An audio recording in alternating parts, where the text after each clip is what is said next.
You're listening to the Paranormal UK Radio Network, and this is 6 Degrees of John Keel.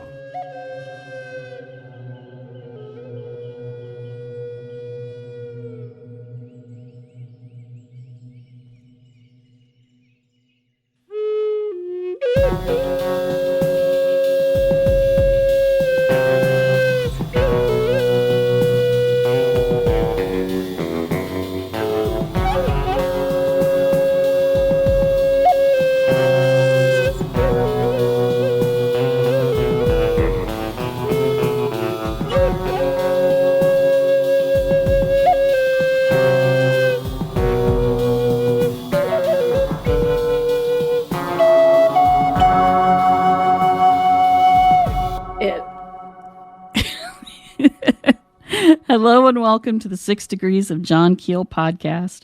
I'm one of your hosts, Barbara Fisher.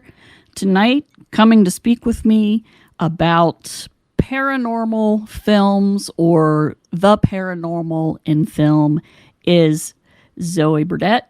She was here last time to talk about owls and woodlands and a wedding dress. And she's also a film person like I am. So, welcome. Thank you. So happy to be back, Barbara. Yeah, this is fun. We've been trying to get together, and Morganna was like in school. I was falling down, and we did record once before, and the internet gods said no. It wasn't to be. No, and so I gave good sacrifices this afternoon, so it should be all right. So here we are. So Zoe,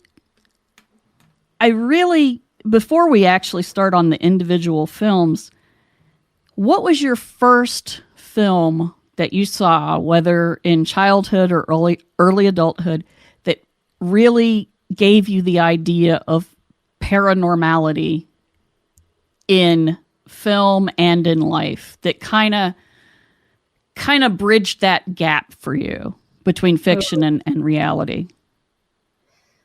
Ooh, I think that would have to be The Shining. I can see that. It's a household staple. My parents are also movie people. And my dad has had a poster of the big Jack Nicholson "Here's Johnny" face up on his our garage ceiling, along with Taxi Driver, ever since I can remember. And I remember identifying very closely with Danny because I was about his age when I first watched The Shining. Oh, wow. Yes. And in addition to that, I also was a sensitive child in the spiritual sense, although I didn't really have the vocabulary at that point to work with that. So watching it had that dual meaning for me, where I could identify with Danny because of his age, but also because of what he was experiencing. Not so much to that extent, but it gave me a context of, oh, so I'm not the only one. Right. Kubrick was really careful with the actor who played Danny. Mm-hmm. And that's one of the things I always want to bring up. I remember the first time I saw it, my mom was like, how could this kid, be in this movie on this set? Oh my God. And I found out that Kubrick and Nicholson both were really kind to him. Mm-hmm. And the kid really grew up never seeing the whole film until he was like 17 or 18, something like that. Like he was, pretty much fully grown up, and he didn't realize it was a horror film until he actually watched it. And then he was like, oh no. So it isn't all a nightmare kind of set, because everybody, hears about Shelley Duvall and how horrified she was, and he got great performances out of her, but yeah, it was grueling. At what cost? I know, right? But I believe the same thing happened with the child actor in The Shining, or not The Shining, sorry, The Omen, the Danny in The Omen. He was also kept from it until much later when he learned really what his part was. Yeah. Yeah. Oh, yeah. Oh, I was Satan. Okay. I didn't really realize that. I was just having fun. I didn't know. Yeah, I can't imagine what it's like. I'm child actors. I mean, trying to think of myself as a child and, having to retain that sort of thing, just playing make-believe, but I don't know. It's a strange feeling for someone who hasn't gone through it, I guess. Yes. Well, interestingly, and you were the one who pointed it out, all of the films that we chose seem to have a thematic connection, even though the first one is about pagan traditions. The second one is about UFOs. The third one is about, I'm not actually sure what that one's about. I'll say demonic possession, even though I don't necessarily think that's what's going on. But when we get to it, y'all will understand, really. And then the third one is about ghosts and mediums. Or no, the fourth one is about ghosts and mediums. And then the fifth one is about hauntings and being haunted. But in every one of them, there's, in the center of it, a family or a child. So I really think that that's one of the, it's just one of the key parts of the paranormal that people don't really talk about or think about, is children are almost always in there somewhere doing something. They're the ones who see the ghosts or hear them. They're the ones who have the nightmares about the aliens coming through the walls. Not always, but often. And they're the ones who have this great imagination that parents will often say, it's just your imagination. So I really think that's something, as we go along, we can talk about it. So you picked the first one. So why don't you go and start with that? The first one that came to mind when we were talking about this was The Wicker Man. The original, not of course, yay! But yeah, not to harsh on the original. That will take a whole other podcast. I mean, not the original, the remake. The remake, yes. Not to harsh on that or Nick Cage or anything. I know that's a beloved bad movie for so many people, but talking about that could take a whole other episode. Yeah, it could. But, yeah, I love the original, as most do, just because it captures so well how those traditions are kept alive, and also how it's a murder mystery, but it's a time capsule, and it has these two. Well, it's folk horror. I mean, we were talking about that whole genre that's just coming back, so a lot of people are rediscovering The Wicker Man and all these pagan traditions that people are starting to really talk about more and share, which is fantastic. And yet it takes a turn at the very end of it that I didn't expect, because I was just having a grand old time with this silly policeman, is the only way I can talk about him, because good God, that man, he just shows up and starts blustering like no roast beef man ever has. And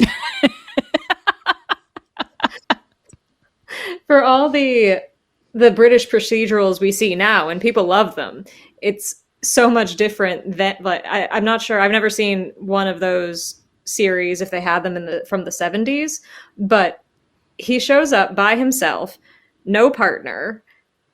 It's an island full of hippies, and none of them think to ask him for a search warrant when he starts looking for this missing child. And then you have Christopher Lee doing whatever the heck he's doing. Being charming and elegant. One of my favorite Christopher Lee facts is that he barely got paid anything to be in that movie. He just wanted to be in it.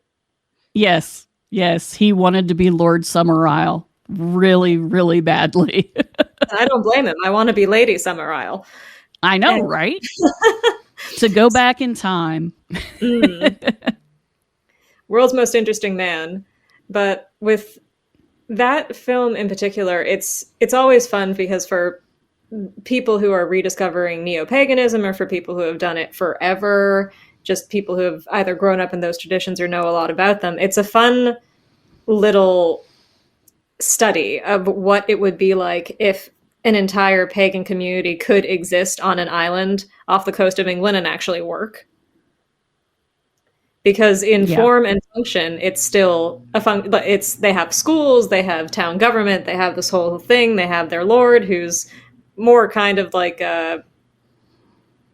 not a benevolent dictator, but he's like the lord of the Shire, or Right.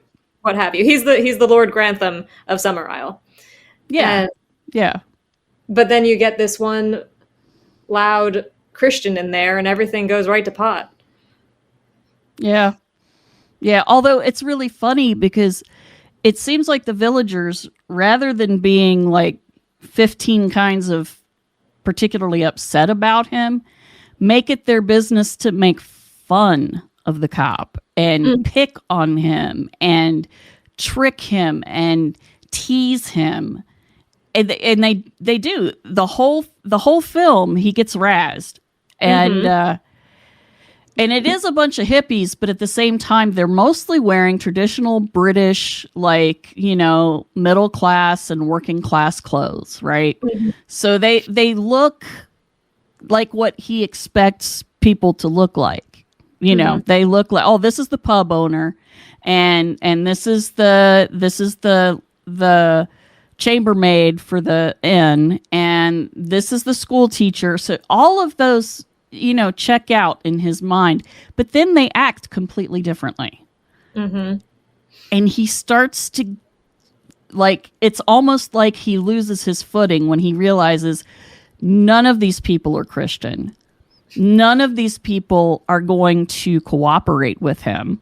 I mean, they do. They answer his questions, but they, are not telling him anything at all.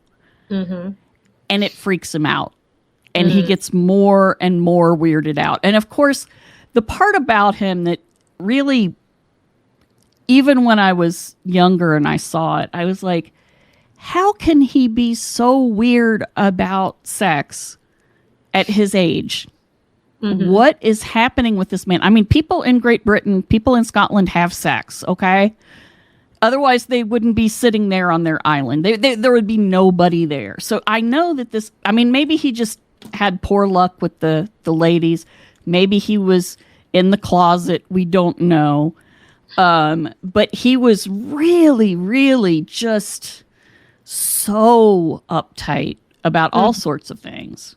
And there's plenty of boobies in the movie, so, Yes, it is a booby-full movie.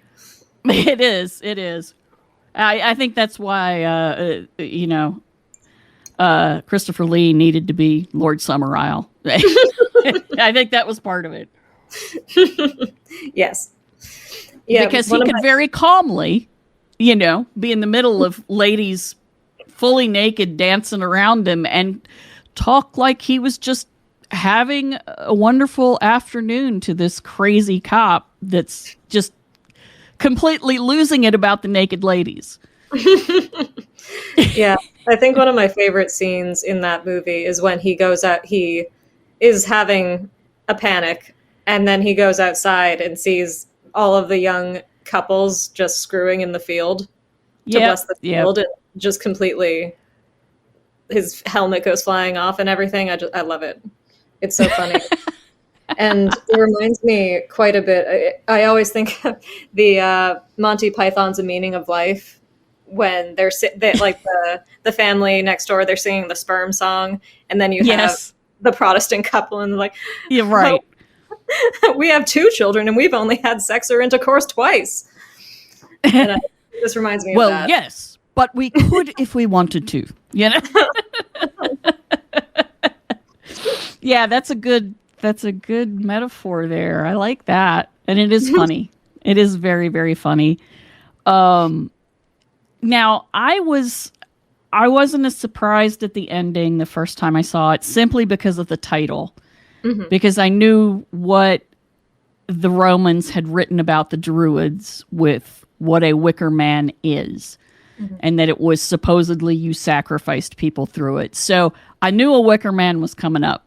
Mm-hmm. You know, I knew it was gonna. I didn't necessarily know how it was going to go until he just kept, you know, being misdirected and redirected. And he didn't have sense enough to get on the boat and go home. Mm-hmm. And they just seemed to be keeping him there longer and longer and longer, and stringing him along. And I was like, oh, I bet I know what's going to happen. Mm-hmm. I bet I know who's going to go in that wicker cage. Especially with and the there plot. He was. We find out he's a virgin. So it's like, yeah, whoa. Yep. Yeah, it's like, oh my. And I think the underlying genius of that movie, I saw it as an adult. I didn't experience it until probably my 20s. So I also knew that there was a Wicker Man coming. But mm-hmm. What surprised me most about that was what surprised me most about The Thing, which I also watched kind of later in life. I was kind of expecting like a fun romp, and at the beginning it is. Yes, but it is. As he gets further and further into the maze of this situation, what the brilliance of that movie is that it just encroaches upon you, and you don't know that it's happening. It just kind of closes in until things get real weird. And then real fast. And then at the very end, like, even though you know the Wicker Man's coming, when they zoom in on his face and they take the cut to this colossal structure and you know what's going to happen, I could feel my stomach just drop. Yeah. In a way that if listeners subscribe to that genetic memory idea, where it's just like you're looking at the scaffold. It's just like, whoom, yeah. And you know it's over. Yeah. I definitely felt that. And what's interesting, even though he's been a complete and utter pain in the butt and really nasty to the people on this island, you know, accusing them of all sorts of stuff, which none of that actually happened until the end. Then it happens to him. Even though I disliked him through the whole movie, I felt horrible for him at the end. Mm-hmm. And I think that's one of the things that you're supposed to feel. You're not supposed to feel like, yay, they got him. You're not supposed to feel like, well, he deserved it because he was an ass. Mm-hmm. It was more like, all the man was doing was his job. Mm-hmm. And this is what happens. And I think that's where the horror is supposed to come in, because you see him, he's basically an okay guy, he's just judgmental. And then you see everybody else and they all seem like pretty, you know, cool, really. I mean, you know, they have like, you know, really cool costumes that they put on for their like spring festival, and you know, they have all of the, you know, they have the May Queen, and they've got Lord Summerisle, they got naked ladies dancing, they got, you know, some singing in the pub that ends with lots of having sex in the fields, and everybody's, you know, and everybody's getting along, and it's lovely, except for this guy who came from the mainland who's being a pain in the ass. They seem like such nice people until the end. But you still think they're nice people. That's the thing, what is so eerie about it. Even if you are I think everyone who has participated in the pagan community or the paranormal community or anything like that, everyone has had that moment where you're having a great time and you're having fun and like you've met all these new people and isn't this great? We have a community, and then someone does something really weird. Like, yeah, beyond your bounds of, even if you're the weirdest person you know, where you're just like, oh, okay. And you get that from the perspective of the policeman when he's looking out of the Wicker Man on fire, and you see them all dancing. Like, with like big smiles.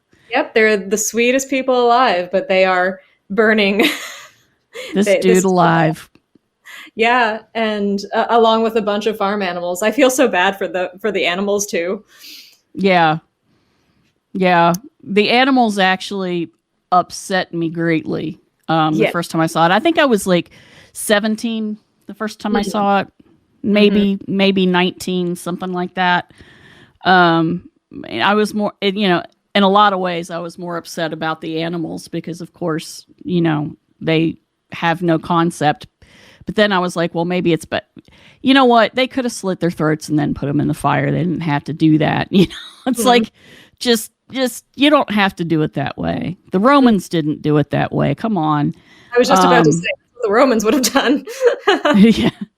Yeah, because they always, you got to look at the entrails before you set it on fire or you can't figure out what the future holds. So, and that's the other thing that I love about this.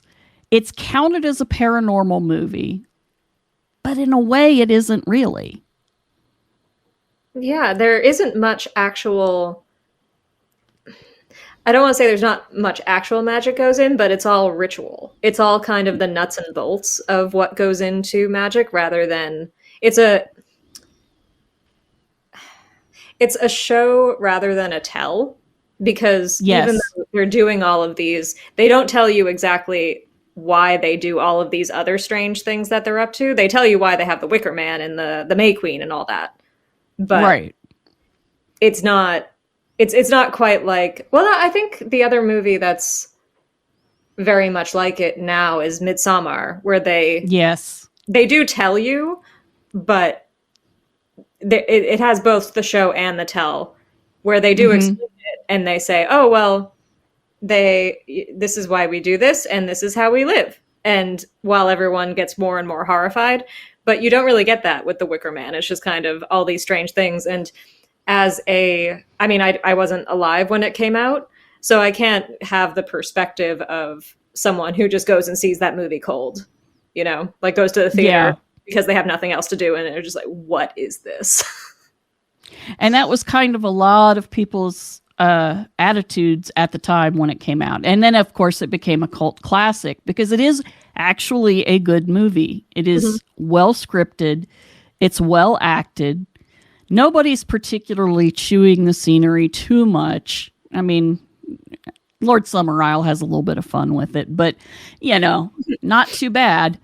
And what happens is it becomes believable as it goes on. And then, you're pulled into it. And like you say, at the end, he's looking out of the bars of this big wicker cage and he's, the cage is on fire.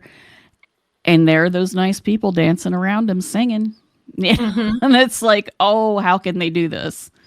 It's such a brilliant shot too. I think I saw somewhere recently, and I could be wrong about this, but I'm going to go with it. That for that particular shot, the very end shot was actually a mistake.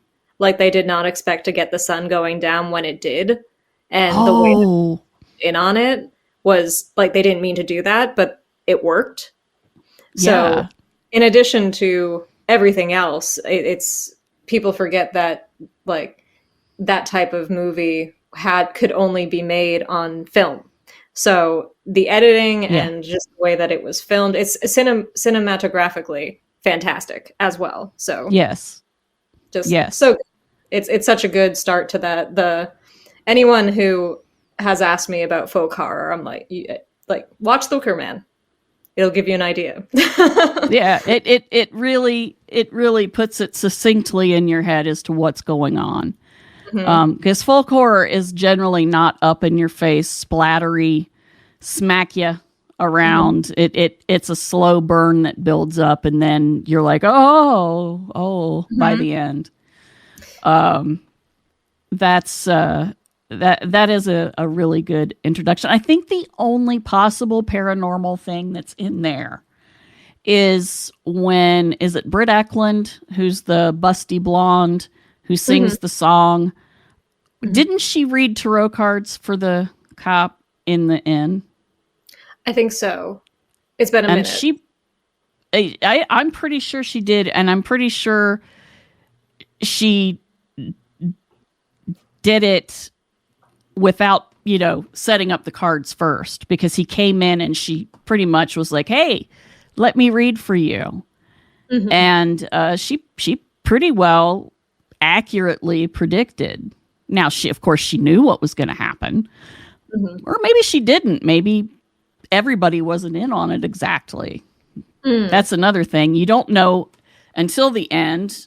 Maybe some of the people aren't in on it. They just know how to answer this guy. Or maybe they've done it before over and over. And so, yeah. Or because he's so new and they're used to sacrificing girls on the island, they didn't really know how to approach it until they realized all the pieces were in motion for him to be a virgin and to be alone. Yeah.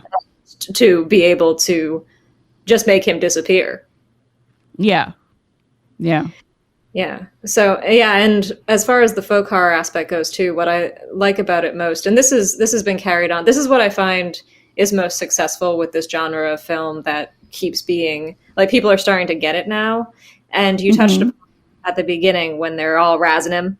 There's such a trickster element just to the film itself that I love, because they just nail how, like, with the showing, not telling, especially in folklore or in folk magic or in anything that you're doing, like, there's going to be weird stuff going on that you're not going to be able to explain. You may never know what it means. And you just kind of have to accept it and keep going. Yes. Yes. And speaking of that, I love how all of their costumes for the end ritual, which they are practicing up to the end ritual and off and on, and kids are involved in drawing pictures that have to do with it. It's actually kind of a complicated movie that way. You just kind of have to pay attention. But they have the rabbit, they dress up as a rabbit, which is the trickster. They decapitate the rabbit. There's hares, there's rabbits, there's, the green man, there's the hobby horse. Yeah. And it's beautiful because it looks so beautiful and pastoral, and you want it to be beautiful and pastoral, and it is, until it isn't. And then suddenly you're like, oh, okay, yeah. So yeah, that's a thing. But I think other than that tarot card reading, there's no actual overt understanding of the paranormal or magic as a thing. We know they believe in it, but we don't know if it actually works, except that they all seem to be pretty healthy and happy there. So nobody's starving. And they're so adamant about making this happen, this ritual happen, with examples of success that he sees framed on the walls and the different personifications of the May Queen. So that's all in there. And then with the vibe of everyone dressed in traditional and working class English clothing for it's the mid 70s. It just warms my dear little heart to see. Yeah, I know. That's totally my place of comfort. So I love that about it, and how in so many ways you can either put yourself in the place of the teacher, or you can put yourself in the place of the man himself, or the policeman, if you don't know what's going on. And in a lot of ways, that's us, because when I first watched it, I knew what was going on, but the way that they play with the viewer's sense of reality, and not even just the reality, but also just what are these people doing, is palpable. So yeah, he's definitely a sympathetic character, especially by the end, even if he's a big he's a big doofus, but he's not mean. But he's not mean. Yeah, yes. That's the thing. He's judgmental and bossy and loud, but he's not mean. And that makes it sad at the end. Yes. Okay. I think we should move on because Yes. otherwise we'll never get through our whole list. True. So the next one is actually one of the ones that Morgana chose, but I've seen it, and so I can talk about it. And it's called Dark Skies.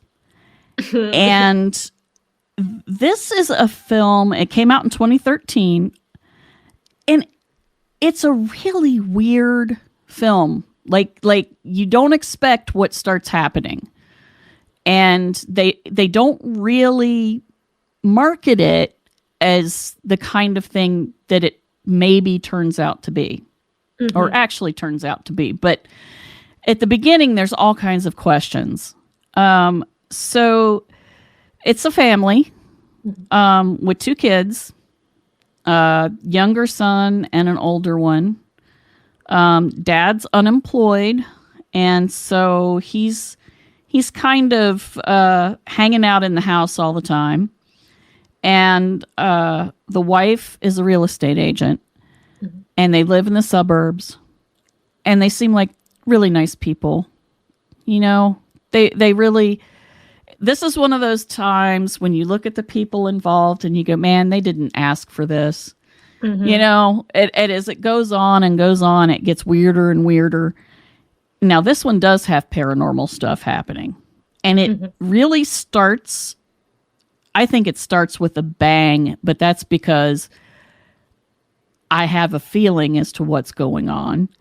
But I think the first one is in the night, the stuff from the drawers in the kitchen and stuff from cabinets in the dining room gets pulled out and rearranged in these like complicated, hanging from the ceiling, moving sculptures.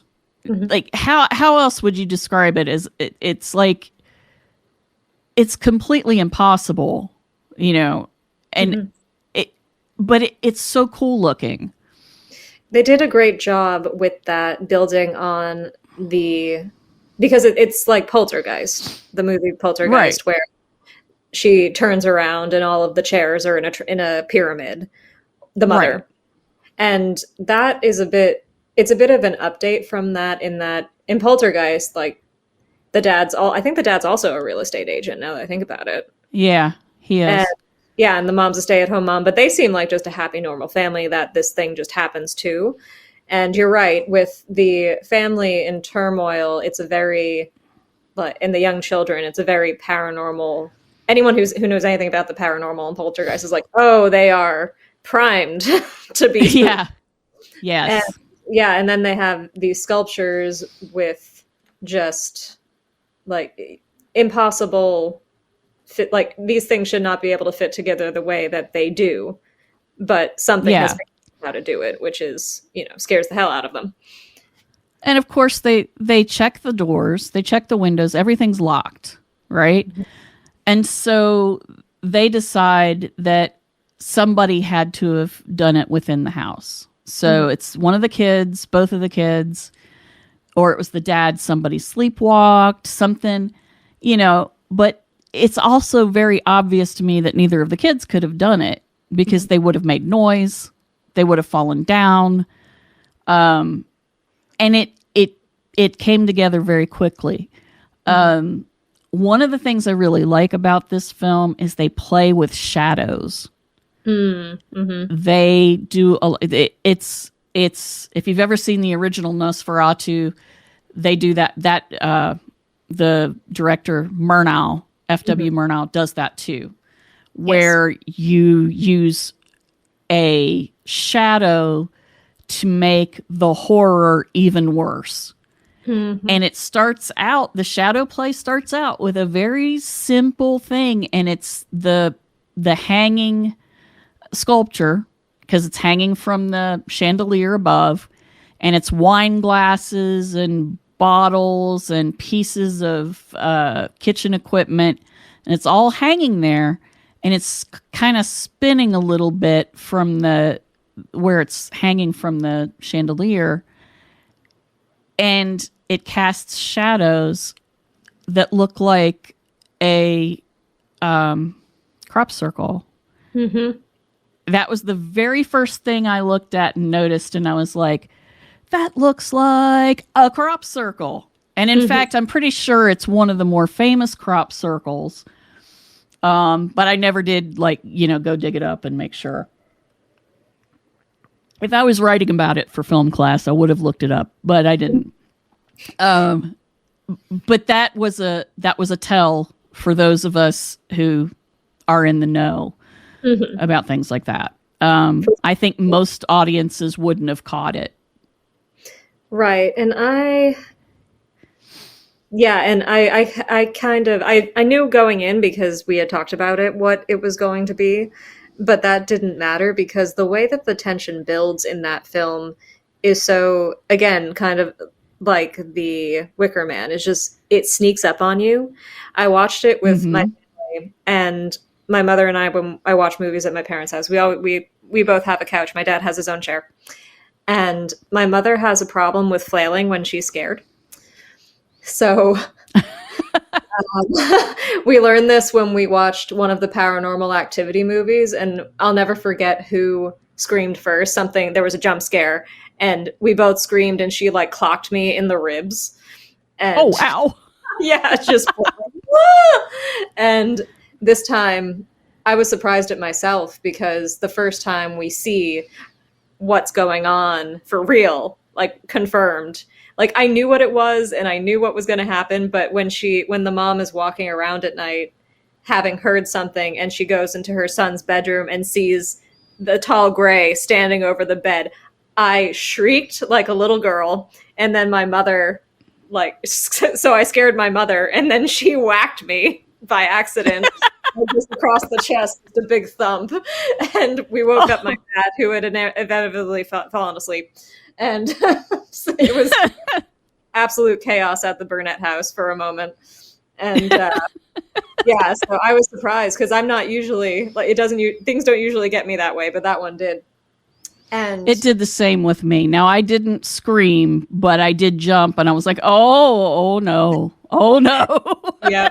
And we don't have like scream queen screams either. My mother and I, like, I think Henry Zabrowski talks about on last podcast a lot, where if like he ever gets attacked, he'll be a writhing, screaming mess. And that's exactly what my mother and I are, just like, ah! So it was bad. But yeah, the way that movie builds the tension, and it has a similar plot structure to Poltergeist, but it does end up in a very different place, which is surprising about it. Yeah.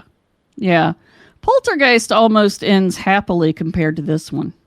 Yes. It's Yes. almost rainbows and sparkles and loveliness. And I think the film I would compare it to in a lot of ways is Close Encounters of the Third Kind, which is completely different, but it tells the same story. It's just from two different perspectives. And Dark Skies, maybe you can tell by the name of it, is not nearly as positive as Close Encounters, and it's not nearly as beautiful. Yes, you do see gray aliens. They're better than the ones that are in Communion, the film Communion. Those were terrible. They still were a little bit uncanny, but they were terrible. These are creepy, and they made sure that the family knew that whatever this force was that was coming into their house and messing with them, that this kid was drawing pictures of, that this kid was like, sleepwalking, and going outside at night. It didn't show it for a long time. It didn't actually show them. And so instead you just have this, you're like, it's going to happen. It's going to happen. It's going to happen. And it's going to happen.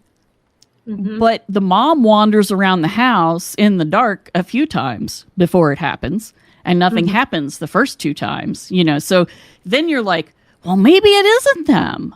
Maybe it's something else. Maybe maybe one of the kids, it's poltergeisty stuff that one of the kids is having, because you have a teenage kid who's having troubles, you know? So it's like, it's that kid. That's what's happening. He's psychically, you know, putting off energy. It's repeated psychokinesis. That's what it is.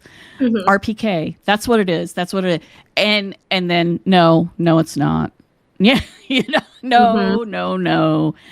And it really, really, really, once you get close to the end and you know what's happening, you even have a sort of John Keelish guy in the investigator who tries to help the parents.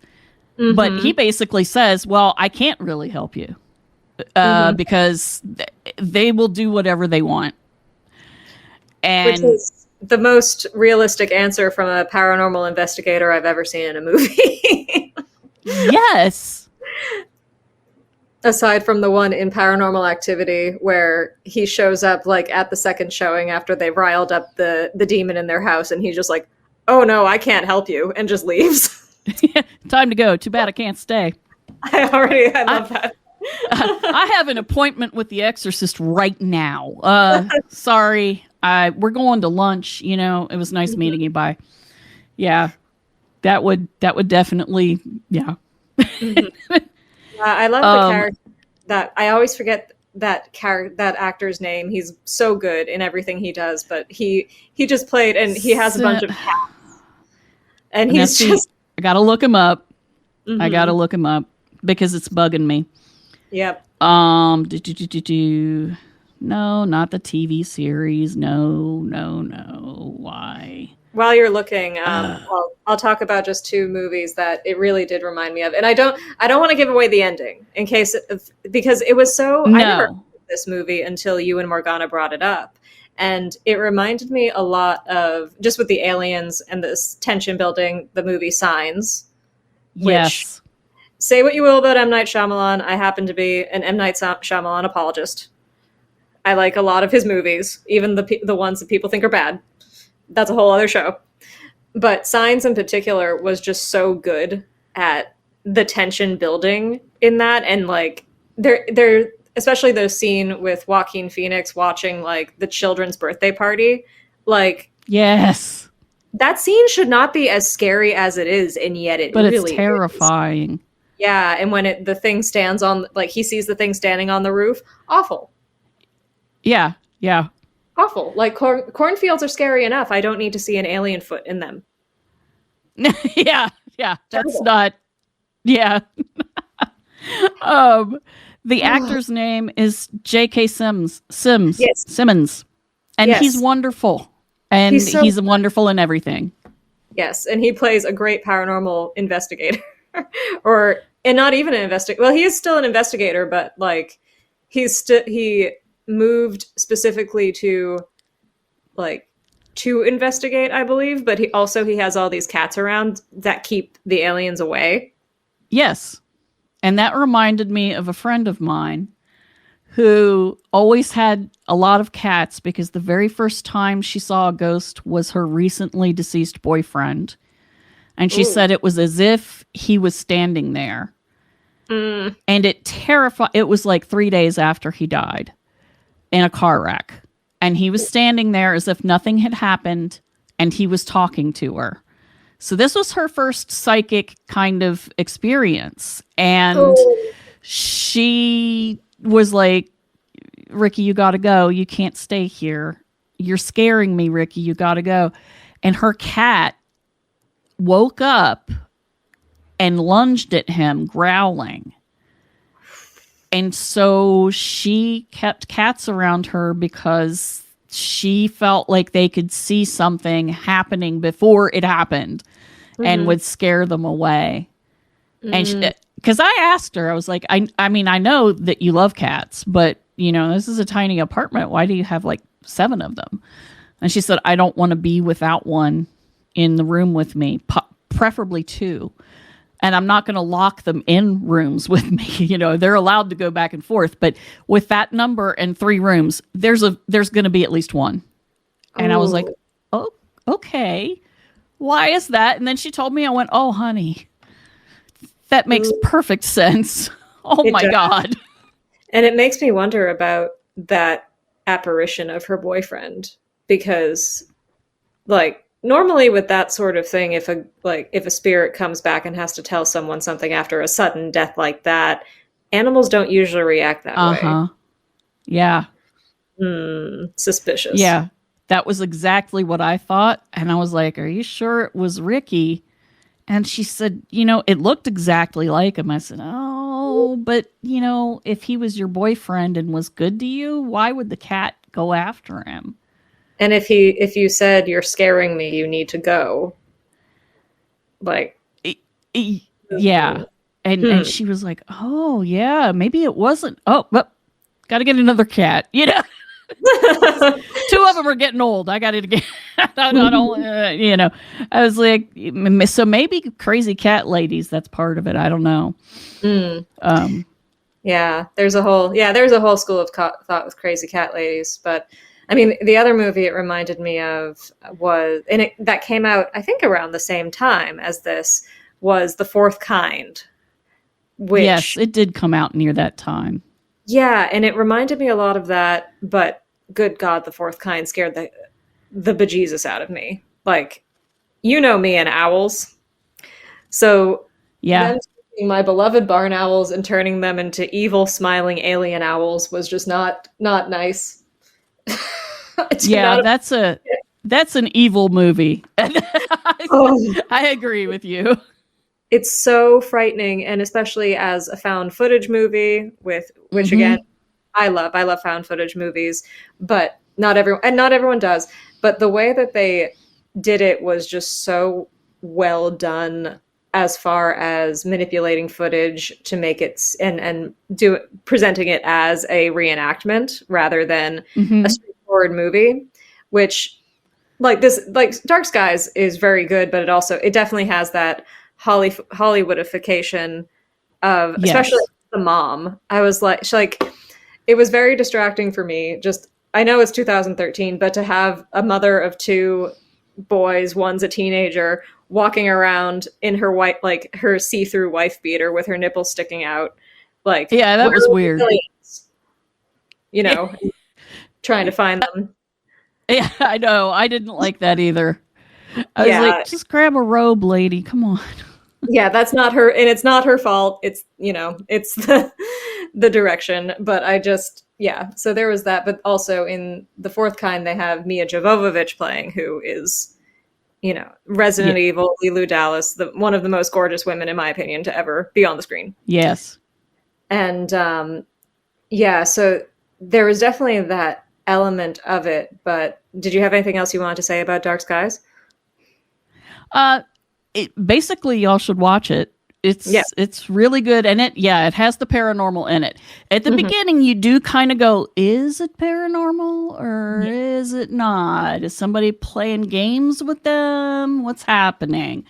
And then you go, no, this is bad. And then you have to figure out, well, are they going to actually show what it is?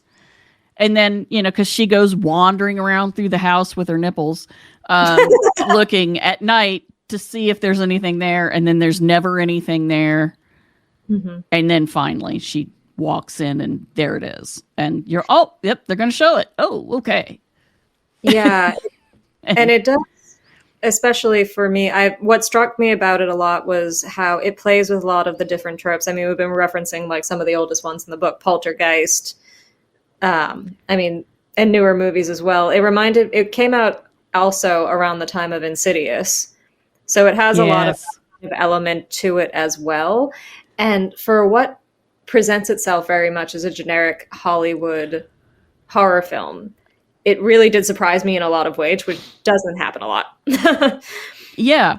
I expected it to be pretty predictable. And it really wasn't terribly predictable. You know, every time I thought I knew what was happening, something else happened. Yep. So okay, so the next one is one of yours. So you can introduce it. I just watched it today. So as you say, it's all fresh in my mind. So we're getting as far away from Hollywood probably as we can get with this one. It's definitely a cult favorite because for so long it wasn't available streaming anywhere. If you wanted it, you had to get a print you had to have an all-region Blu-ray or DVD player so you could get a European print. It did come out on DVD recently for Region A, but it is now on Shudder, and it is called Possession. And it's a movie, I'm so glad that it's being put out on a wider scale now because so few people have seen it or even know about it. And even when I saw it, I had to get a bootleg download from someone. Yeah. And it's just such a anomaly of a movie, in my opinion. But as someone who just watched it, like, how would you describe it to someone? Just like in 2 sentences. Okay. In a few sentences. Okay. Yeah. All right. Well, it is a horror movie. Mm-hmm. And you could classify it as a psychological horror movie. Because for most of it, it is. And it's a psychological horror movie about the breakup of a marriage. That is the simplest way to tell it, but that's not just what it is. But for the first, talk about a slow burn. I wasn't bored at all. It was a slow pace.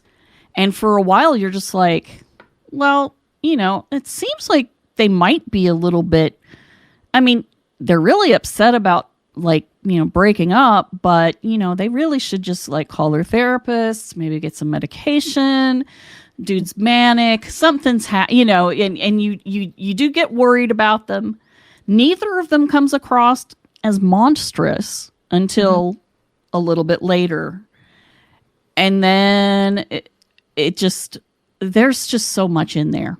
Mm-hmm. There is just so much in there. All of the actors are really good. Mm-hmm. And once again, we have a little boy and a child actor, and I know that he probably didn't know how horrific this movie is because most of the true horror, he is nowhere near the screen anywhere. He's busy someplace else. Yeah, we think is a strength of the movie. We have all these. It's great to have strong child actors and strong child characters, but there is no place in that movie for a child's participation beyond what that child had. So he's kind of he's kind of a prop in a way, or a plot device, sort of. Yeah. But there's just no room for him otherwise. Yeah. So the actors we're talking about are Sam Neill and Isabelle Adjani, who their marriage is falling apart. Sam Neill has a job that keeps him away often. And when we arrive in it, it's a very European movie in that they're already separated. He shows up from his trip and she's like, "What are you doing here?" And he's said, "I thought you wanted me to come home." And she says, "I still have to think," and then turns around and walks away. So doesn't even help him with his bags. No. And as we get further and into this marriage, you find out neither of these characters are at all sympathetic. Something's definitely going on. He's manic depressed. He becomes manic depressive as she leaves him and just kind of disappears. But he finds out that she's sleeping with another man and she's staying with him. And so it really does play out it's a fairly long movie. So definitely settle in, because you're right. It slow burns from a family trauma drama into something entirely different, because Sam Neill finds out what Isabelle Adjani has been up to when he does meet the lover, and then the lover doesn't know where she is either. Yeah. And like there's every time I watch it's the type of movie where every time I watch it I have a different theory about like what it was supposed to be, and it's such an artifact in that it's filmed in, we couldn't decide whether it was East or West Berlin, but it's right on the edge of the Berlin Wall. Right. And that in itself is just such a tense environment and a very symbolic environment in the same way that Suspiria was.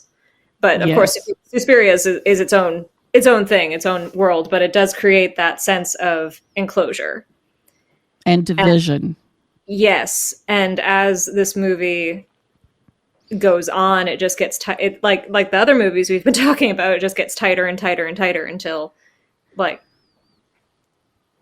it doesn't exactly explode, but you know, like it takes you a while to get there, and it just draws you in until you can't get out. Yeah. And you keep watching it because you want to know what in God's name is happening here. You really do. I mean, that curiosity is always my greatest flaw. Always gets me in trouble. And it did with this movie because I totally didn't expect the things that happened. You know, first off, it was filmed in 1981. So it had that 1970s European feel to it. So if you've watched any classic films from Germany or France or even England from the 70s, you know what it's going to look like. It's very gray. It's very monochromatic, very dimly lit. And then you get these spots of color that happen, and then it really impacts you. It also does things with innocent kitchen utensils that really amp up the oh no, the dread. And you're just like, oh no, no. And by the time, you know, I'm sitting there going, oh no, it's an electric knife, which I always hate those anyway, and a regular meat grinder, but it's an electric one. So by the time something happens, I've already decided that they're not going to do it. I have already calmed myself and gone, nah, they're just doing that to scare you. They're not, oh no, you know? And yeah, and then you get the bright colors. Yes. And it's such a strange film in some ways. Like the wife's best friend hates her husband, and the husband hates her back. And yet, when she's taking care of their son, and both of them are out wandering around trying to find each other and find out what each other's doing in what, you know, realm, he comes home and the kid's in bed and the best friend has fallen asleep on the guest bed. And he very nicely covers her. You know, for a second, I'm like, oh, God, because they had already said, you know, I loathe you. You know, I can't stand the sight of you. I mean, literally, they just say that. And he just covers her up. And then leaves. And I'm like, and he actually looks kind of like a normal, nice person there. Yeah. And what I want to say about Sam Neill is he can scare me with just a look. Yes. And yeah, I mean, I love Sam Neill. Always have. And another movie that he did around this time that is similar in the scary looks is The Omen 3. Did you ever see that? I never saw that one. It's not bad. I mean, you have to really love Sam Neill and you have to really be into the series. He does a great job as an adult Damien, and there's a scene in particular where he's on because he's ambassador. He's English in this movie, but there's a fox hunt where he sicks a pack of hounds on a renegade warrior monk who's trying to kill him because he knows he's the Antichrist. Okay. And it's an excellent scene. That sounds like a cool scene. Yeah, it's a and movie. he's very young in this too. Yes. Mm-hmm. And the other thing that got me is he looks like Dan Stevens from Downton Abbey. Yeah, and I'm And shocked I never made that connection before you said it, because but yeah, it's a very it's a hard movie to discuss. I want everyone to watch it, especially if you're listening to this, because it's, I mean, not if you can't handle body horror. If you can't do body horror, this is not for you. But the way that it takes a turn, and this is where it started. I mean, it's already weird. Like when you're in it, and you were saying toward the very beginning, you can really tell if you've ever dealt with someone with mental illness, if you have mental illness yourself, all the markers are there. Where it's just like both very well done too, not overly done, but well done. And we were talking before today, an essay just came out that Sam Neill reposted on his Instagram. Someone wrote about how it's the first depiction in film of how he felt as a non-catatonic manic depressive, which in 1983 is extraordinary to have on film. And it wouldn't have happened in Hollywood. It had to be. No. I think the director he's either German or Polish, but he didn't Polish. make and he didn't make many films after this, if any. So he went on to make a few. Okay. But he had to leave Poland to make films. Yes. Because of course that was behind the Iron Curtain at the time. Mm-hmm. So he went to Germany and West Germany and made films in Europe. Yeah, you're right. I've never seen a Hollywood film from that time period that could compare to that for showing what extreme mental illness can look like. Mm-hmm. And that messed me up because I thought, oh, well, there's not really paranormal things happening in here. Oh, it's just people are really, really like I said, hey guys, please just call your therapists. And you've got an emergency here. You got a medical emergency. You need to call your therapist. It's Germany, so there's got to be some, because that's where therapy happened and started. So come on now, please. And I really thought that's what it was going to be, and then it wasn't. And then I said, well, maybe this is just the psychotic understanding of one person, that this is all in her mind. And it's not really, no, that's not it either. No. Yeah, and I mean, it takes a very hard left turn. I mean, you're already veering towards the left through the beginning, but Isabel Adjani as well is, you can tell, very mentally ill, as they both are. But right at the point where you're thinking that's all it is, even up to the very minute, is the miscarriage scene. Yep. Which is about, I think it's about 3 minutes long, and it's really long. Absolutely excruciating. And you think she's having a psychotic breakdown, but she is also expectorating something. Yes. And through the rest of the movie, I don't want to give too much away because I want people to go watch it, but that's where it really gets strange. And I've had so many theories about this movie just kind of bouncing around in my head, because it's got everything. It has doppelgangers, it's got body horror, it's got feminist perspective, it has all that. And the way that I was watching it before is it really is a commentary on motherhood in the most extreme way, where you have Isabel Adjani, who she's got Sam Neill, she's got her kid, and this is what she's supposed to want, right? But you find out she has this whole different life, and she has this whole everything bubbling up inside her, even when she's having the psychotic breakdown, miscarriage, when she's smashing her shopping and her eggs all over the place. It's like a performance art scene, and nothing on that point, nothing distills that for me for the movie besides the posters of the movie. So the original, the original is that really beautiful.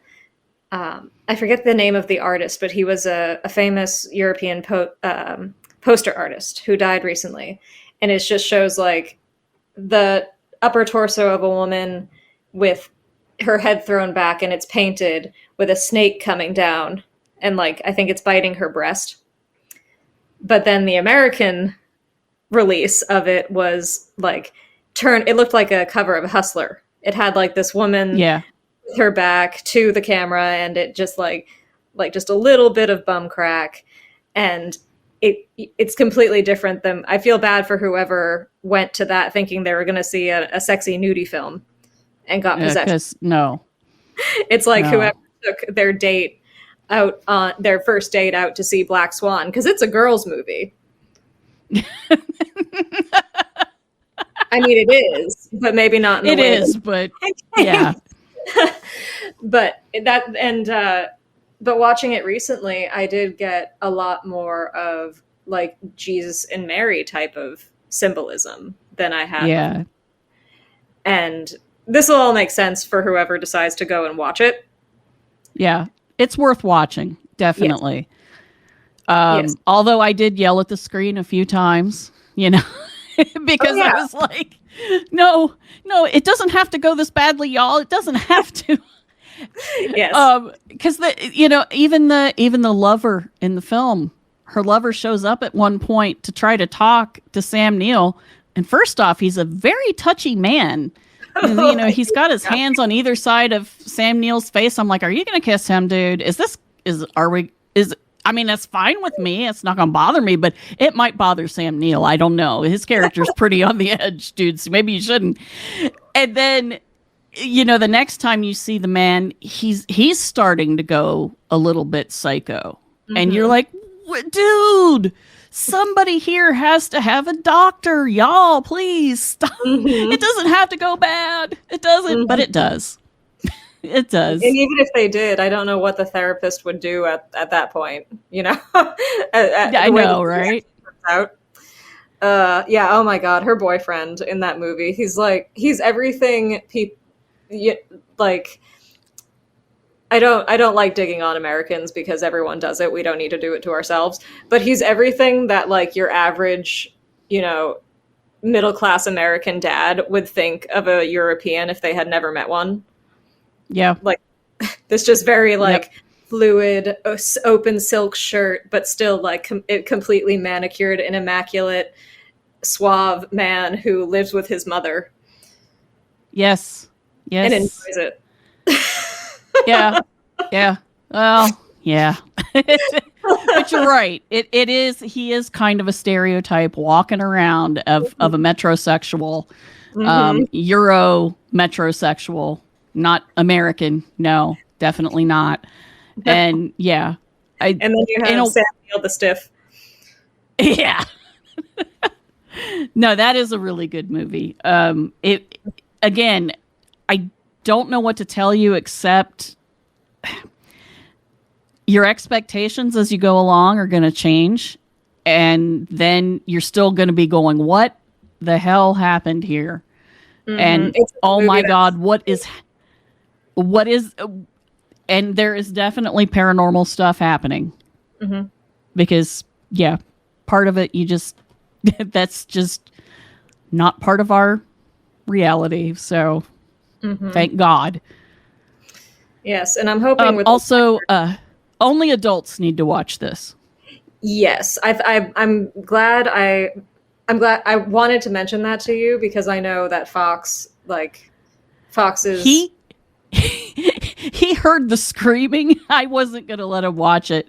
No. But he heard screaming from the other room. He's like, Mom, what are you watching? Like, it's a horror film. They're supposed to be screaming, honey. And he's like, okay, I'm not going to. I'm like, no, you're not. No. We're not going to go there. Yeah, even if you have a particularly precocious teenager or something, I would advise against. Yeah, just for their brains, especially if they're still like if they're adolescents and they're still discovering their sexuality, don't cross the streams on this one. Just wait. No. Yeah, that's definitely how I feel about it. And really, if body horror squicks you, don't even try. Because I'm on the edge of being unable to watch body horror, but I made it. But that doesn't mean that everybody can. So if you're on the edge of it, just, maybe look it up at Wikipedia so you get an idea and then decide. Yeah, but my meter is if you can handle like extreme Cronenberg, like if you can handle Crash, you can handle Dead Ringers, and I mean The Brood is a little bit if you can handle those three, then you can handle Possession. If you can't, do not. Yes. So yeah, and Cronenberg is actually what came to mind for me. I was like, I thought Cronenberg was the one that blew my mind, but nope. This director beats him out for me. I was like, yep, that's pretty amazing. And it does start out so banal and like just, these people are having trouble. Oh, that's sad. So this is going to be a psychodrama. Oh, no, it's not. Oh, okay. All right. Yeah. So, and it plays, sorry. Go ahead. It just plays with so many genres in a way that I have not seen in a film since. It's really extraordinary. I hope that with its wide release via Shudder, and Shudder, not a sponsor, but we love it. It's great. Yeah. It's so good for so many things. With its wide release, I really hope it receives more critical attention from horror people and from film people writ large, because it really has not received much attention in that, like academic or scholarly attention in that way, which is a shame. It's always been the missing piece for me. In it, even for Shudder, like they redid their 100 scariest movie moments or something, and like there was no mention of Shudder. There was no mention of Possession anywhere, and that keeps happening. It drives me crazy. So now people will know the secret's out. Yeah, definitely. And the other thing I was going to say was it's just maybe don't watch it when you're alone in the house or anything like that. Yeah, if you have issues with anxiety, depression, it sounds like we're giving a pharmacy side effects. Yeah, I know, right? Ask your doctor before watching Possession.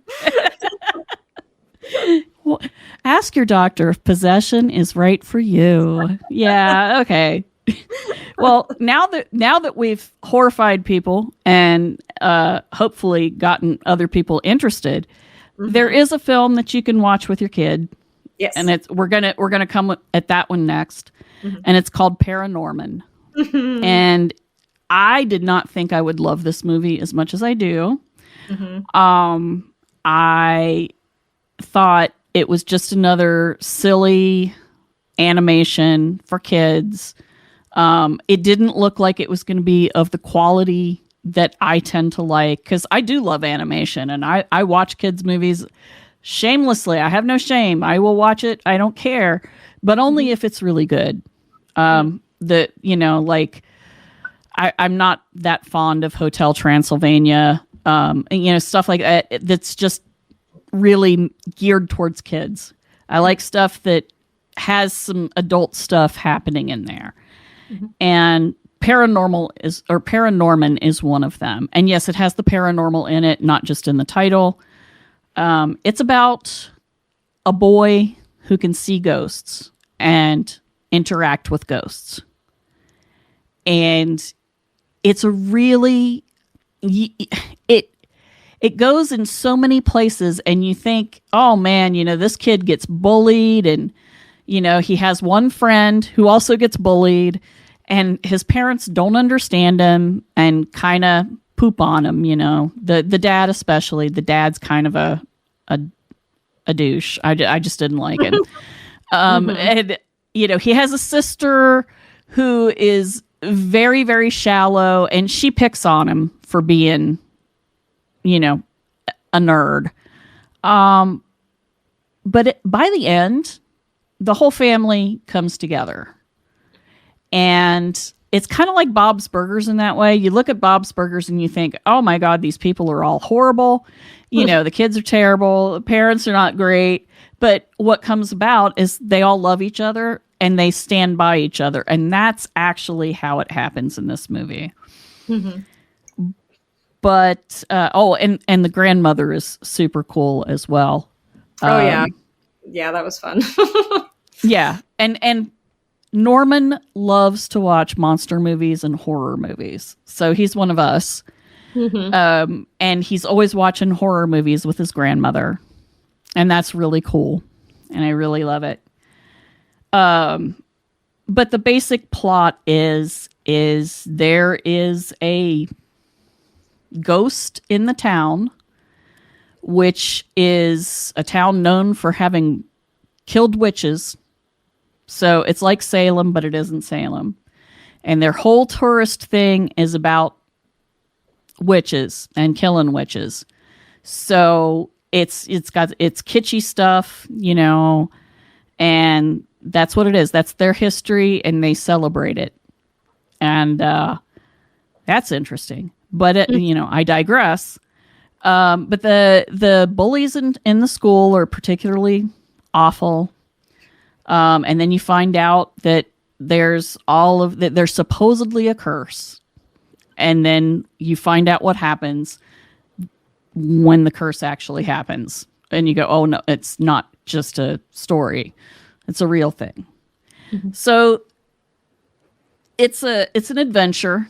There's lots of ghosts, lots of zombies, lots of adults not knowing what the heck to do. There's a football player who's the popular kid in school who Norman's sister throws herself at him, and it turns out he's gay, and then they just end up being best friends. Which is fine, and at first she's taken aback, but no, then they become friends. That's basically the story without telling you the operative parts of the story. Mm-hmm. And it very much has like I said, there's ghosts everywhere. Norman mm-hmm. walks to school and says hi to the ghosts along the way, which is really cute. It was such a charming movie that I don't really watch children's movies often just because I'm not really around children that often. So I completely missed this one. I haven't seen Hotel Transylvania. I think the most recent thing I watched, I probably won't. That was even close to it was the Wednesday series, which was fine. Yes. It was fine. Yeah, it was fun. Yeah. And, but this in particular, it's a movie I wish I had when I was growing up, because mm-hmm. the way that they approach this kid with abilities, yeah, he's ostracized, he's bullied, even the one friend he has, he tries to push away because he's like, no, I'm too weird for you, man. Like, you'll just go anyway. And then I love his friend's so cute. And when he gains his friend by using his power in a very sad but cute way. And what I really enjoyed about it too was the way that they take the scary things and make them not so scary, in that it teaches people to, or the viewers who are, I would assume are children, are teaching them like the Puritan zombies, which for me was just like primo awesome. This is like, having grown up in New England and in Salem, it was very much like in Scooby-Doo and the Witch's Ghost, that problematic classic. Yeah. Where there's Oak Haven and the fake Stephen King Tim Curry character. We'll talk about that at some other time, but this just kind of fake Salem, where I think about this often, being in history and having the experiences that I do, where I just can't imagine actual the Puritans of New England showing up, like just being dropped into where they settled now. So many places they wouldn't, like, I can't even imagine. And they do a really good job of showing like how those people would react.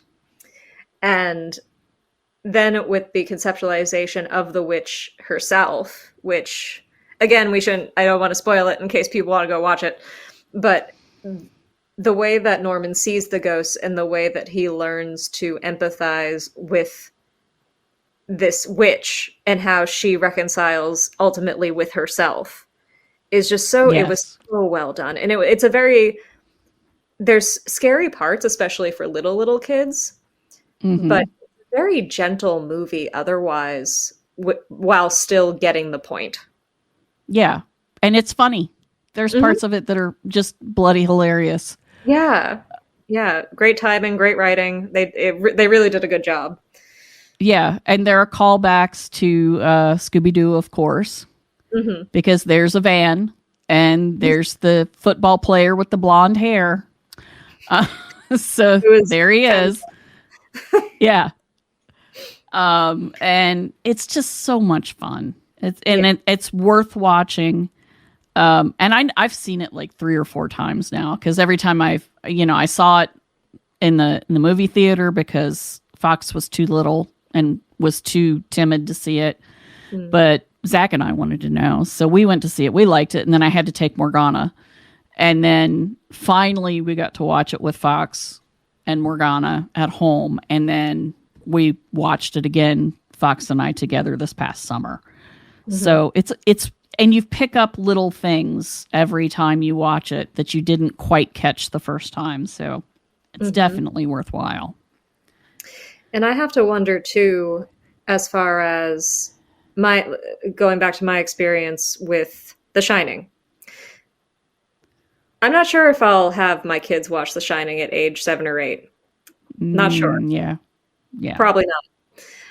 But the contrast of that being with something like Paranormal, where, he's the weirdo at the beginning, and by the end, he's still the weirdo, but he's been accepted and people understand it. And just the way that this movie, as an animated film, can conceptualize what a young child with abilities would see, like just walking down the street and seeing ghosts everywhere. I really have to wonder how many children coming up now who grew up with Paranormal and who see Paranormal are going to embrace their gifts more because they aren't afraid of them. Because growing up, I was terrified of the things that I saw. Like, it took me a really long time to both accept them and not be afraid of them, because my only media interaction with them was scary things. Yeah. And like, I've had to do a lot of wall tearing down that I just did instinctively to keep myself sane because of all the stuff I was seeing.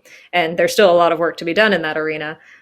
So I really this whole positive paranormal thing. And I was just talking with a friend about this recently, seeing, the gang of, there was a really cute little cartoon I saw on Instagram of like cartoon Mothman, cartoon Bigfoot, the Fresno Nightwalkers, and the Flatwoods Monster, and they're all together, and it said on the bottom, "You can sit with us." And I was like, "Oh, that's so cute." So cute. And I was just like, wow. Like, it's very nice now that there's more of an accepting community around it to build people. You don't even need to have special abilities or gifts or perceptions. Like, if you're just interested in the paranormal, it seems like it's so much easier now for people to get into it in a safe, friendly way, because they can find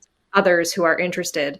So I'm really interested to see like what comes out of the generation that grew up with movies like Paranormal or with Wednesday, because I didn't have it, and I'm not even that old. Like, yeah, and then you come over to me, and I am that old, and there was, nothing. I learned it the hard way. I watched the Universal monster movies, so classics.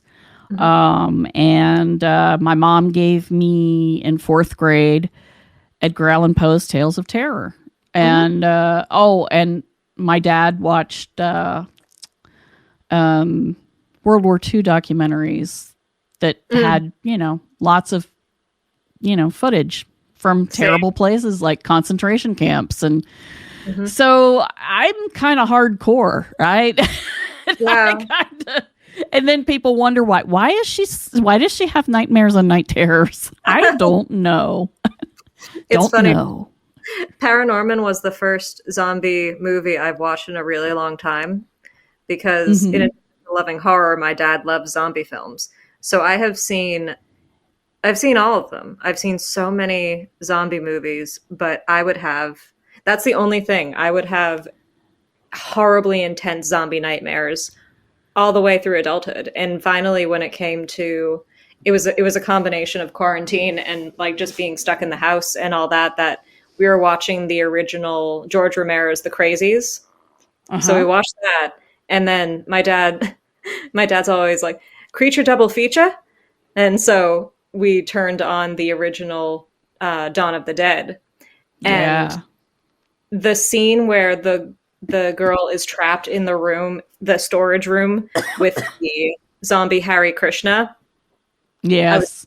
I was done. I was like, I can't watch this anymore. And I haven't watched zombie movies since, and my nightmares have gone way down.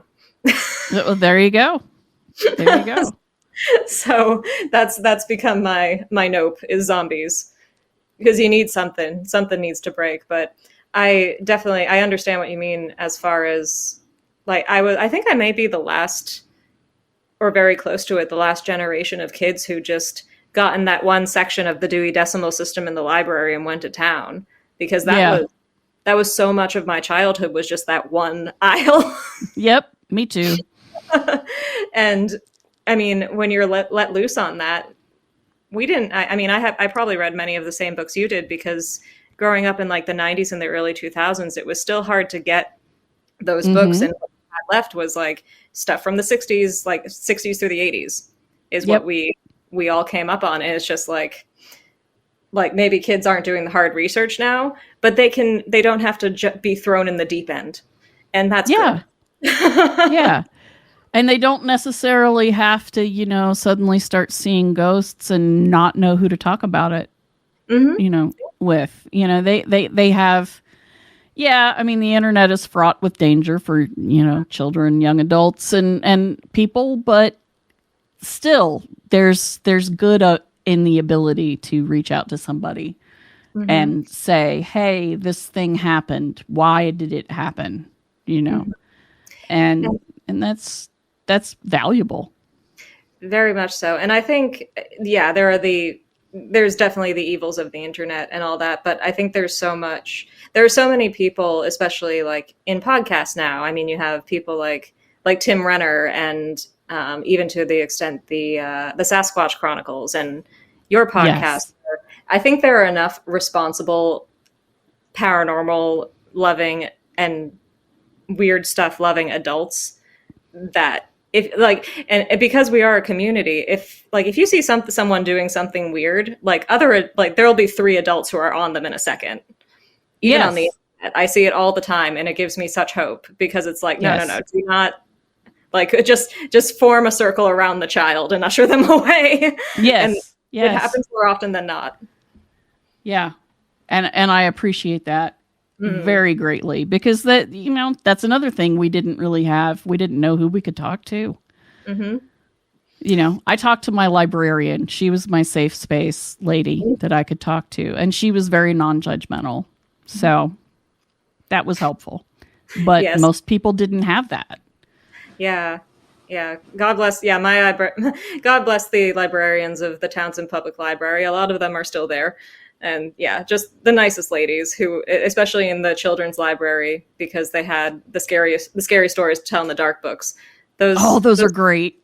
Oh, those sweet children's librarians, they put up with so much of my BS, but they had a great,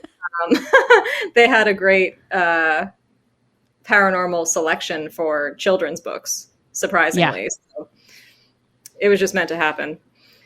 And so moving on. What's our next movie? Because I Our think last one, our very last one is The Others. Yes, so it does tie in with children and the paranormal. It sure does. It's like we planned it. It's another movie that is very much my core of horror. I love The Others. I do too. Yeah, we both picked The Others when we planned this episode, because we both picked The Others and we both picked The Wicker Man. So, it's telling. The Others is I think it's one of the best haunted house movies. There's a few others that are really, really good. Most of them are early films. This one is just beautifully done. And Nicole Kidman is amazing as the mother in the film, who is taking care of two little kids and is alone. And two sick little kids with a very rare disease where they can't be in light. Yes, that's right. I forgot that little detail. Yeah, it's one of those movies that leads you along, and you're going, oh, okay, yeah, I know what's going to. Oh, I know what's happening. Okay, and no, I don't. Yes, and it's just so it's another movie that, I mean, you have the creepy little kids, you have creepy little kids drawings, you have home intruders, you have a mentally unstable mother. It's another one of those that has many of the same, like, similar elements. I won't call it, not so much tropes, because when this movie was made, this was like the early 2000s. So it was before a lot of those tropes kind of came about. And it's just such a beautifully filmed movie. It's very English Gothic. I know they took a lot of inspiration from The Innocents. Yes. After Turning of the Screw. And you can definitely see that in this. Yes. Which is another fantastic film and story. I think that's the only. I've read a lot of Henry James, and that's the only one I've read more than once because it's short. Yes, yeah, he is wordy. he's very talkative. Lots of exposition-y. Very atmospheric, though. He does well with the atmosphere, but very talky. His descriptions are fantastic, but and it also harkens back a lot because it is, I believe it was an American production. I think it was Miramax, but it reminds me quite a bit of the English, like, pre-Hammer horror English Gothic movies. Yeah.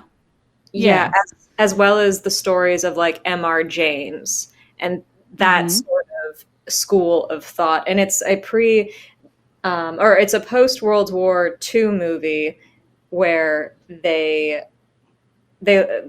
Kidman and her children live in this big manor, completely cut off from the outside world, and then all of a sudden they get three people coming up that have not only are here to take care of the place and offer their services, but have been to this house before and worked there before. And it's just, it has so many great elements of mystery and really just suspense. It's such a, like, jaw-clenching movie. Even now when I watch it, and I've seen it 100 times, I'm just like, I find myself curled up in a little ball watching. Yeah, it's tense. It's very tense. One of my favorite actors is also in it, Chris Eccleston. And he's her husband, and he shows up, and they're on one of the Channel Islands that were occupied during the war. So it's either Guernsey or Jersey. I don't remember which one, but they were occupied by the Nazis, and the people who lived there lived under Nazi rule, and it was bad. So that's part of the tension as well. Mm-hmm. And then, yes, you have home invasions happening, noises, pianos playing when no one's there to play them. Strange footsteps right outside the door, and you open the door and nobody's there. And Nicole Kidman is trying to protect her children. Once you realize that she's where they're living, then you can get the paranoia because she's worried about an actual invasion of soldiers from another country. And so her extreme paranoia, her extreme fear, then it makes sense. Mm-hmm. And then her husband, the soldier, shows up, and then there are questions. Mm-hmm. And we don't want to go too far because we don't want to Yes. spoil it if you haven't seen it. Yes, absolutely. If you haven't seen it, it's definitely, as far as watching it with children goes, because there are children in it. Mm-hmm. And I mean, that doesn't qualify it as immediately as a children's film. But in contrast to something like Possession or even The Shining to an extent, I'd say. I mean, Danny is definitely a character, but the two children in the others, fantastic child actors, they are fully fleshed out characters, which you don't get very often in children's acting, especially at that time. Yeah. And it also, it has a lot of the qualities of the older films of that time. It reminds me also quite a bit of Night of the Hunter in just how dreamy it gets at some points. Yes. Night of the Hunter is a fantastic film. It is. And that's one where I'd include it in this. If you have, I'd say, a precocious child, because there's nothing in it. It's tense and you don't have things. It's not a jump scare movie, and it doesn't have anything like there's no gore. There's nothing like that. There's nothing that would like traumatize a child, but it's kind of a beginner's art film in the same way that Night of the Hunter is, in that like I would show a precocious child that if like I knew they could handle it and not have nightmares. Right. Because it's clean and it's well done and it's tight, and it leads to a lot of questions. I remember when I saw it when it came, not when it came out in theaters, but shortly after. And I was still pretty young at that point, but it was the first, I mean, it was still how I was kind of conceptualizing my vocabulary of trying to tell people what I was seeing. Mm-hmm. And because I would get a lot of situations like that where I would have something blow by me, or something would move and I would have to explain what I saw. And that was a type of movie that really helped me to do that. Yeah. It gives you a vocabulary. Mm-hmm. To explain your experiences. It's also just so beautiful. Mm-hmm. And claustrophobic. So they're in this huge house, right? But they really only live in a few rooms of this huge house. Mm-hmm. And it just, their living space just gets tighter and tighter, and they have the window shades drawn and the curtains closed all the time. And the mother will freak out if sunlight comes in because of the children's illness, mm-hmm. Which is never truly explained, but then later you figure it out. Mm-hmm. And so she just shrinks their world down smaller and smaller. And you really feel for the kids. You really feel for the mom. And it's also physically just beautiful to look at. Mm-hmm. Yes, it's the claustrophobia. That's another theme in the movies for the most part that we've picked, which is funny. Yeah, it is. The noose just tightens. And yeah, it's such a highly regimented way of life that she's set up for them.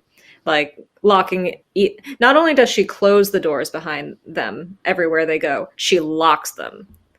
And it's just like There's just so much in that. It's one of those movies that every time you watch it again, you see something else, and it just gets packed in. Yeah, the sound of the rattle of the keys that she carries is, and because of course it's the big old fashioned keys, and it's just, oh yeah, and the furniture with the sheets. Yep.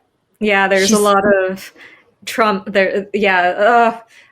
Yeah, there's a lot with that. And it plays with your mind as well, that movie, because you don't know what you're seeing half the time. So you question it. And so as the characters are questioning it, it's also educational for young weirdos, because that was the first time I ever learned about the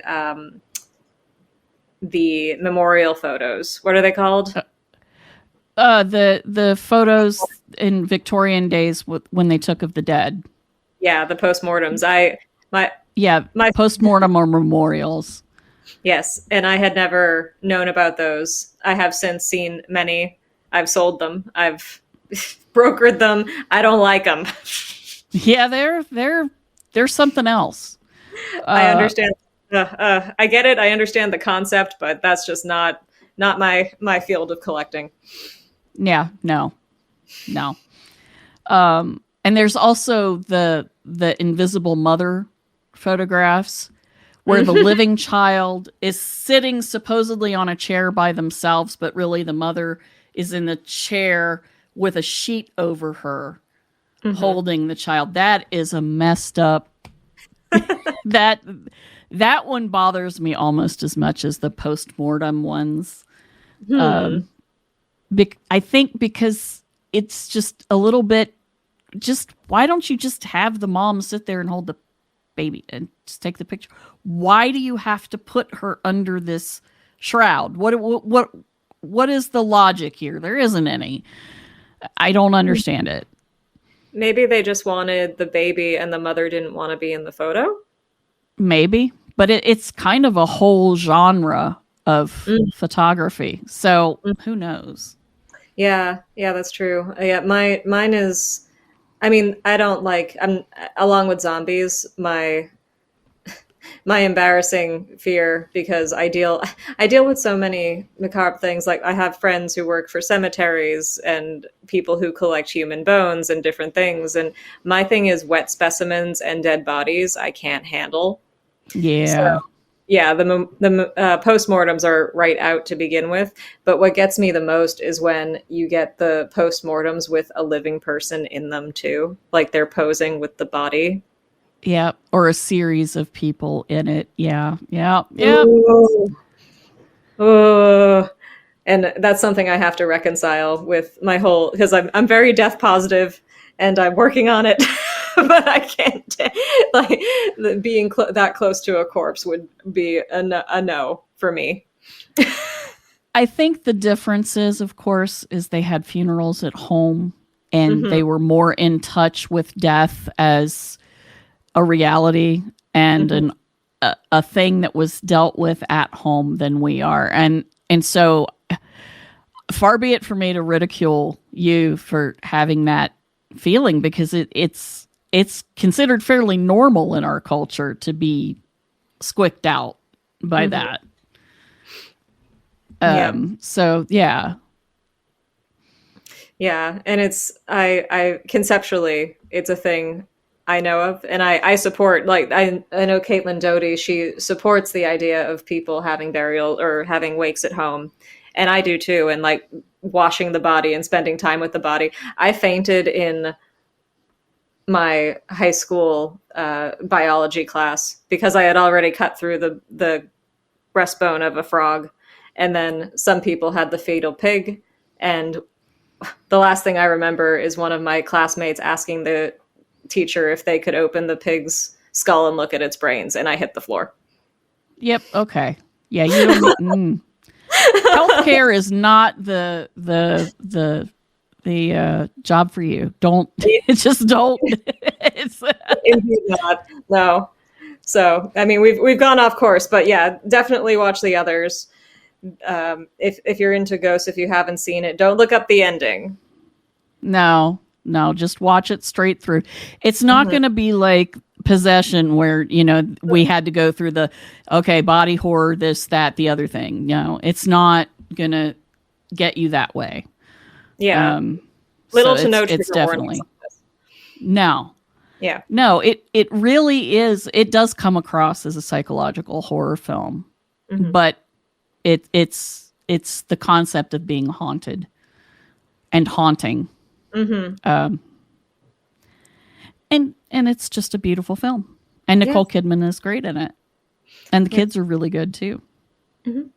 With all of these movies, that's why I get so riled up, and many people do, with horror being like the rejected genre of all the critics, and people thinking that horror movies are just trash and etc. And sure, there's crap in every genre, for one thing. Yes. But there's especially in horror, you get so much crossover with a movie like The Others or Possession or The Shining or what have you, because there's so much that goes into all of it. Like, I don't know. It's a thing that drives me crazy. It drives all horror fans crazy. But like when I tell people that The Shining is not one of my favorite horror movies, it's one of my favorite films right out. Like people from distinct schools who are in a very narrow stream, like a very narrow stream of thought, they can't conceptualize that. But it's a horror movie, and it's like, yeah, but it's also a thriller. It's also this. It's also that. Like, there's so much that goes in. It's a good movie. Yeah, I mean, it's very well crafted. It's well scripted. Amazingly acted, and it tells more than one story in a way, because it's a mystery, as you say. It's a horror film. It's about life. It's about death. It's about talk about being, feeling closed in and claustrophobic. That, they're in this huge hotel, but it doesn't matter because it just gets smaller and smaller because it's just them. And yeah, and I know there are a lot of people now, and perhaps rightly so, I understand, there are people who won't watch it because of how Kubrick treated Shelley Duvall.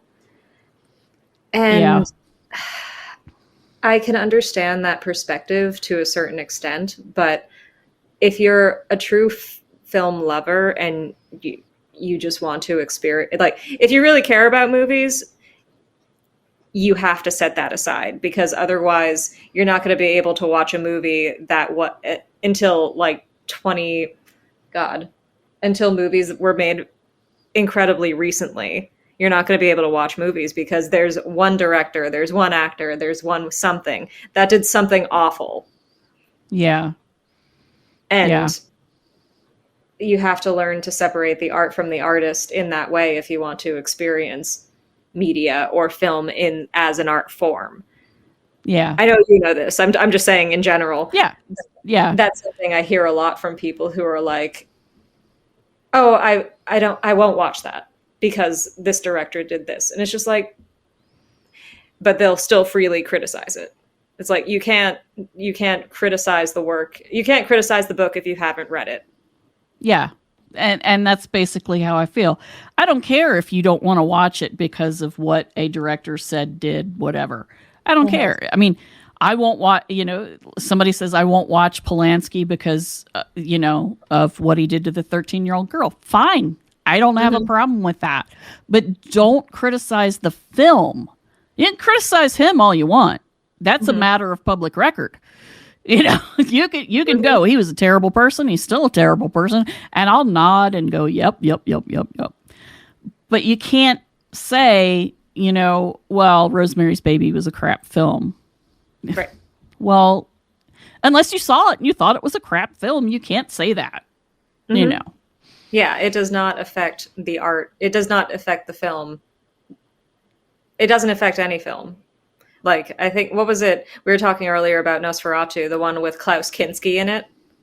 The Oh no.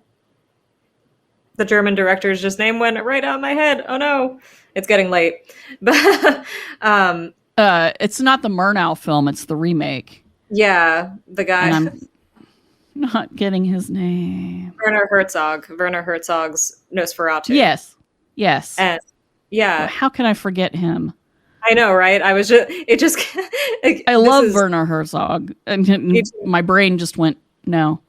Yeah, I just kept hearing in my head, I want to see the baby. I want to see the baby. Yeah, I know, right? that's what my brain is now. But that's what media has done to me. But yeah, so I think, and if we've been talking for quite a while, this usually happens. Yeah, I think we're at the end because we talked about all of them. So, watch these movies and, think about movies that you like that have to do with the paranormal and tell us about them because I love to talk about movies. It's kind of weird to talk about movies on a podcast because, you want to have some film clips, but then you get into copyright and all that mess. But I didn't, and I don't want to be on a video because blah. Blah. But yeah, it's just tell us what you like and why you like it. And that is, and maybe we'll do this again if you guys had fun with it. Yeah, I'd love to do this again. I'd also love to hear what other movies have introduced people to the paranormal in that way. And I should have asked you at the beginning, what was yours in the same instance that The Shining was for me? I have to think about it for a minute. Oh, the tables have turned. I have to think about it for a minute.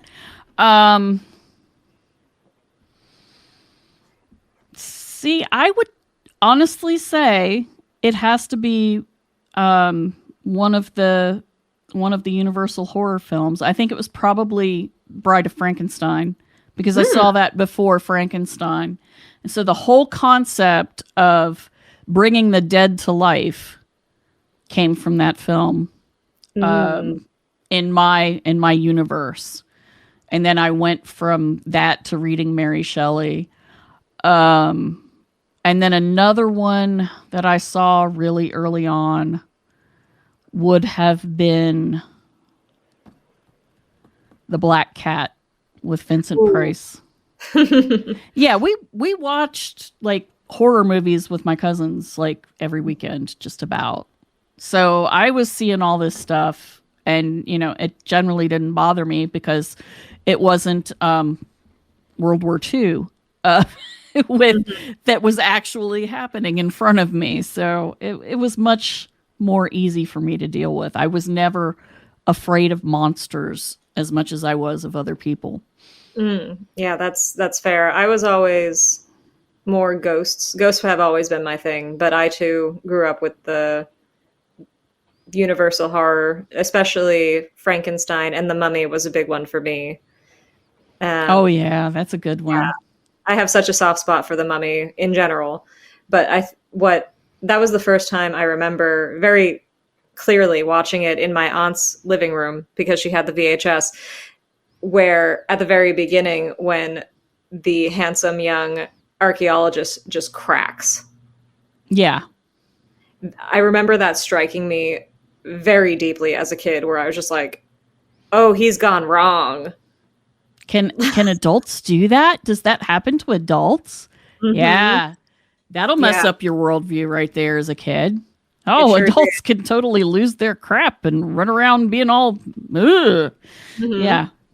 Yep. And then there was Jack Nicholson in The Shining. So we we know where your brain went. Speaking of being hell as other people. Yeah. Yep.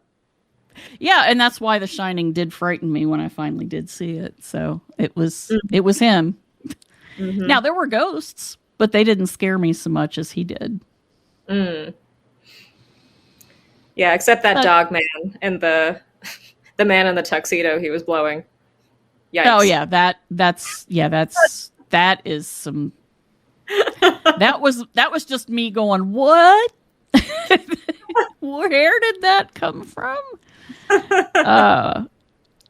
Well, thank you for coming back. And thank you for, recording it again. Hopefully it stays this time. Yes, absolutely. And thank you for having me back. This was really fun. I'd love to come back and do it again. And perhaps Morganna can come back. Maybe we'll have another guest, whoever wants to join. I love talking movies. And if I may give a shout out, is that okay? Yes, please. On the day we're recording is my boyfriend Chris's birthday. So happy birthday. Aw, happy birthday. That's great. And, we had that coincidence of Sam Neill saying that was his favorite movie that he's been in. His Possession. And I can see that. He did some good work on it. So, yes, especially after I watched Jurassic Park Dominion in the same weekend that I rewatched Possession. Oh, wow. That'll give you that shook me a bit. I was like, oh, Sam Neill. Come back to drama. We need you. Well, that's all for this week's episode of the 6 Degrees of John Keel podcast. If you have any questions or thoughts about the podcast or would like to come and talk about your experiences of the paranormal, you can contact us at 6djk67@gmail.com. We promise to even answer you, and we are always happy to hear from you. Thank you.